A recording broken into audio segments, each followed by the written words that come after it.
Hello दोस्तों, तो आप सभी का स्वागत है मेरे चैनल शिवम्स कॉर्नर पे।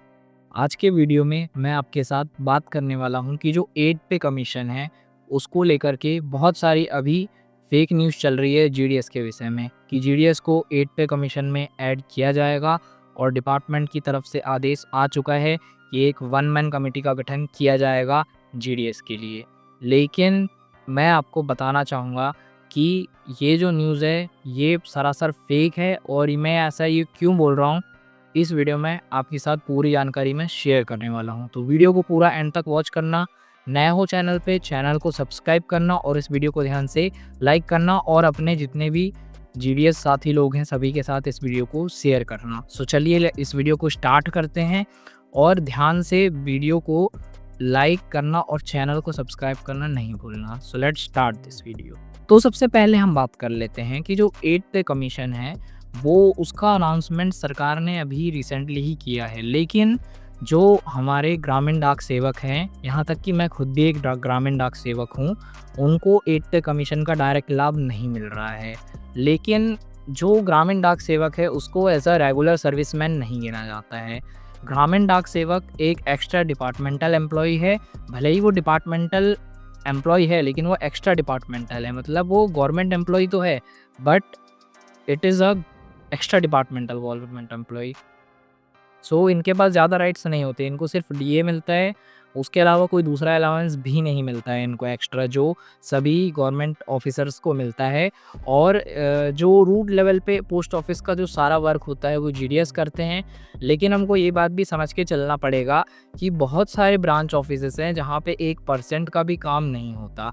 मैं आपको अभी डिपार्टमेंट का पीओवी समझाने वाला हूँ कि डिपार्टमेंट क्यों इस असमंजस में है कि वो 8 पे कमीशन डायरेक्टली जीडीएस को नहीं दे पा रहा है। क्योंकि जो हमारे जीडीएस है ग्रामीण डाक सेवक, मैं मानता हूँ कि हमारे विभाग में बहुत से ऐसे कर्मचारी हैं जो पूरे 8 घंटे से ज़्यादा काम करते हैं। लेकिन आज भी बहुत से ऐसे लोग हैं जो बिल्कुल काम नहीं करते, वो तो हफ्ते भर बीओ नहीं जाते।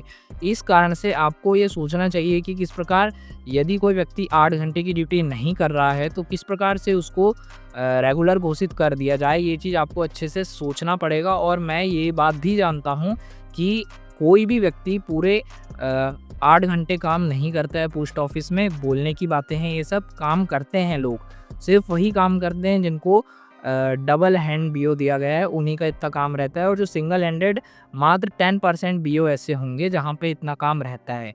लेकिन फिर भी मैं इस चीज़ को सपोर्ट नहीं करता कि 8 पे कमीशन में डायरेक्ट जीडीएस को ऐड नहीं किया जा रहा है, क्योंकि जीडीएस भी बहुत महत्वपूर्ण भूमिका निभाते हैं डिपार्टमेंट ऑफ पोस्ट के वर्क में और बहुत बड़ा योगदान जीडीएस का भी है इसमें। लेकिन अभी की कंडीशन में मुझे ऐसा लगता है कि डिपार्टमेंट इस विषय में नहीं सोच रहा है कुछ।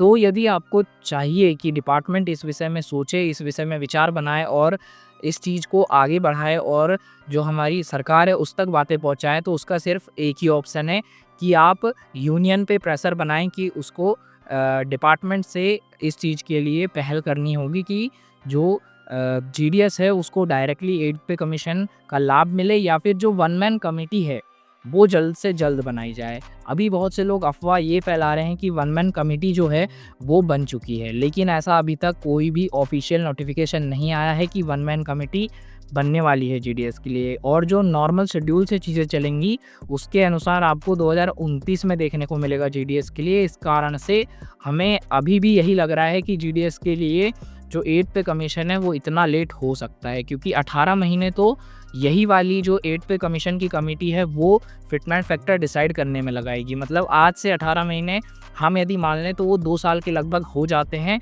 2 साल में मात्र 6 महीने काम, मतलब 1.5 साल से अधिक में फिटमेंट फैक्टर सजेस्ट करेगी सरकार को कमेटी, उसके बाद सरकार इसको लागू करेगी। लेकिन अभी की कंडीशन में जो ग्रामीण डाक सेवक हैं उनका उस लिस्ट में नाम नहीं है, जिस लिस्ट में सभी जो सर्विसमैन हैं उनको जो फ़ायदे मिलने वाले हैं उस लिस्ट में जीडीएस का नाम नहीं है और जीडीएस को इसका लाभ अभी नहीं मिलने वाला है। ये चीज़ क्लियरली जो डिपार्टमेंट ऑफ एक्सपेंडिचर है उसने शो कर दी है, साथ ही साथ जो कमेटी है उसने भी ये चीज़ शो कर दी है, क्योंकि कमेटी को जैसा ऑर्डर ऊपर से मिलेगा वो उसी ऑर्डर के अनुसार काम करेगा, उसमें कमेटी की कोई गलती नहीं है।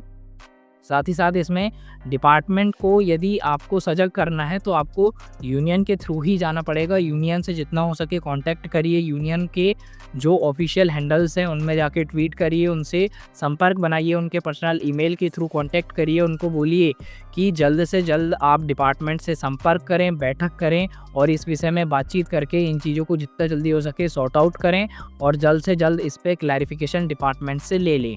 क्लैरिफिकेशन क्या ही आएगा, वो क्लैरिफिकेशन मैं आपको अभी ही बता दे रहा हूँ कि डिपार्टमेंट का कहना सिर्फ यही है कि आज भी बहुत सारे ब्रांच ऑफिसेस ऐसे हैं जहाँ पे 1% का काम नहीं होता, यहाँ तक कि वहाँ पे हफ्तों हफ्तों डे बिगिन डे एंड नहीं किया जाता है। ये भी एक बहुत बड़ी दुविधा है बहुत सारे ब्रांच ऑफिसेस की। साथ ही साथ बहुत सारे ब्रांच ऑफिसेस ऐसे हैं जहाँ पे ना नेटवर्क आता ना कुछ आता, तो उनके लिए अलग समस्या है।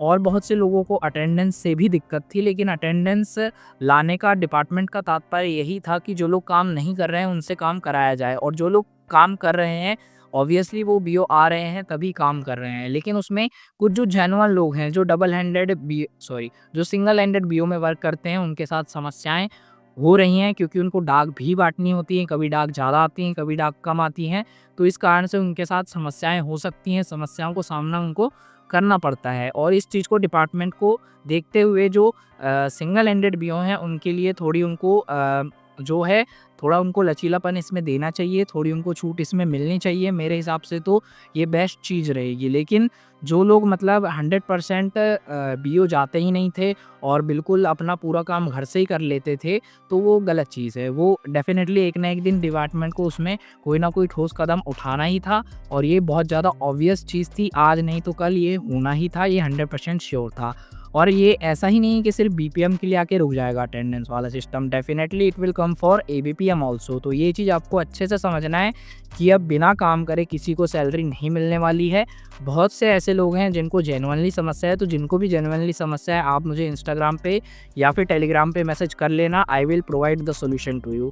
और मैं आपको बताना चाहूँगा कि जो बहुत सारे लोग हैं वो बिल्कुल ऐसा चाहते हैं कि वो घर बैठे रहें और उनको 100% तनख्वाह मिले, लेकिन ऐसा पॉसिबल नहीं है। यदि आपको 8 पे कमीशन चाहिए तो आपका राइट है, you can ask for it. लेकिन जो रूल 3A है वो बहुत ज़्यादा अलग प्रकार से चीज़ें बोलता है। तो यदि आपको रूल 3A पे वीडियो चाहिए तो मेरे को कमेंट सेक्शन में ज़रूर बताना। रूल 3A के विषय में मैं आपको पूरा वीडियो लेके आऊँगा कि क्या-क्या जीडीएस के अधिकार में आता है, क्या-क्या जीडीएस के अधिकार में नहीं आता, और किस प्रकार से जो जीडीएस है वो एक एक्स्ट्रा डिपार्टमेंटल एम्प्लॉय बनकर रह गया है और क्यों बनकर रह गया है, उसकी जानकारी मैं आपको उस वीडियो के माध्यम से प्रोवाइड करवा दूँगा।